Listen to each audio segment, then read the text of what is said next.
लखनऊ में दिखा हादसे का ऐसा मंजर, डिप्टी सीएम भी रो पड़े।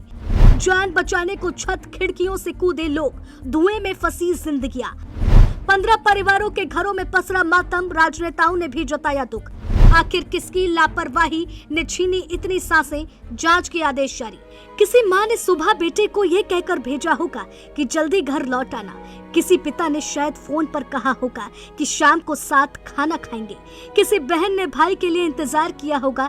लेकिन लखनऊ के अलीगंज इलाके में सोमवार को हुए हादसे ने कई परिवारों की दुनिया ऐसी उजाड़ी कि अब घरों में सिर्फ तस्वीरें बची हैं और आंखों में आंसू हैं। क्योंकि पुरानिया इलाके की इस इमारत से उठता काला धुआं सिर्फ आग का धुआं नहीं था, वो उन सपनों का धुआं था जो पढ़ाई, काम और भविष्य बनाने के लिए वहां पहुंचे युवाओं के साथ जल गए। इस दर्दनाक हादसे में 15 लोगों की मौत की पुष्टि हुई है। मृतकों की उम्र 20 से 24 साल के बीच बताई जा रही है। आपको बता दें, ये हादसा अलीगंज के पुरानिया इलाके की एक 3 मंजिला व्यवसायिक इमारत में हुआ है।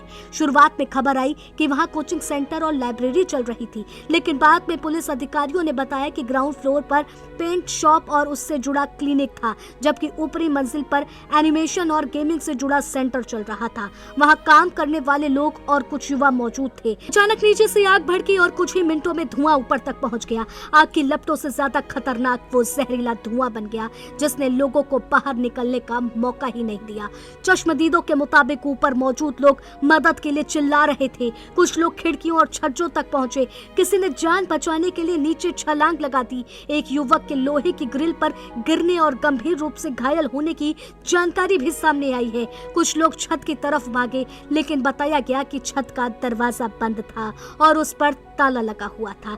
यही वो सवाल है जो अब हर परिवार पूछ रहा है कि अगर इमारत में लोग काम कर रहे थे तो आपातकालीन रास्ता खुला क्यों नहीं था। सिर्फ यही नहीं, डिप्टी सीएम ब्रजेश पाठक जब इस घटना के बारे में बात कर रहे थे तो उनका गला भर आया। उन्होंने कहा कि अपनी आंखों से शव देखे हैं और इस दर्द को शब्दों में बयां करना मुश्किल है।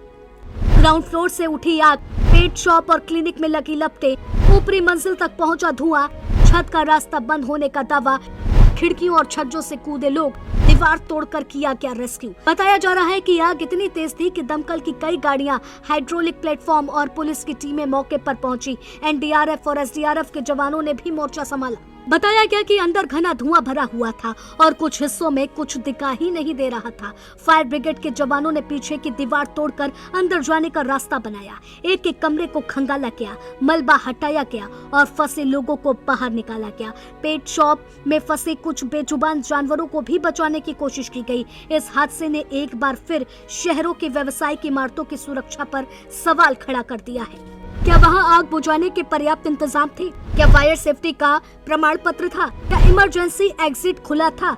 आग लगने पर किस रास्ते से बाहर जाना है, क्या पता था? इन सवालों के जवाब जांच से ही सामने आएंगे, लेकिन परिवारों का दर्द अभी भी जवाब नहीं मांग रहा, वो इंसाफ मांग रहा है। सीएम ने घटना का संज्ञान लेते हुए आला अधिकारियों को मौके पर भेजने और पूरे मामले की गहराई से जांच के निर्देश दिए हैं। खुद भी सीएम मौके पर पहुंचे। सिर्फ यही नहीं, घटना स्थल के बाद ट्रॉमा सेंटर गए और घायलों का हालचाल जाना। वहीं प्रधानमंत्री कार्यालय ने भी इस हादसे पर दुख जताया है। मृतकों के परिजनों के लिए प्रधानमंत्री राष्ट्रीय राहत कोष से 2 लाख रुपए और घायलों के लिए 50,000 रुपए की सहायता का ऐलान किया गया है। लेकिन किसी परिवार के लिए मुआवजे की रकम उस आवाज को वापस नहीं ला सकती है जो सुबह घर से निकलते समय कहती थी कि शाम तक लौट आऊंगा। लखनऊ की इस आग ने सिर्फ 15 लोगों की जान नहीं ली, उसने कई घरों का भरोसा भी तोड़ दिया है। अब जरूरत है कि जांच सिर्फ कागजों तक सीमित ना रहे। जिस इमारत में आग लगी वहां सुरक्षा के इंतजाम कैसे थे? छत का रास्ता क्यों बंद था?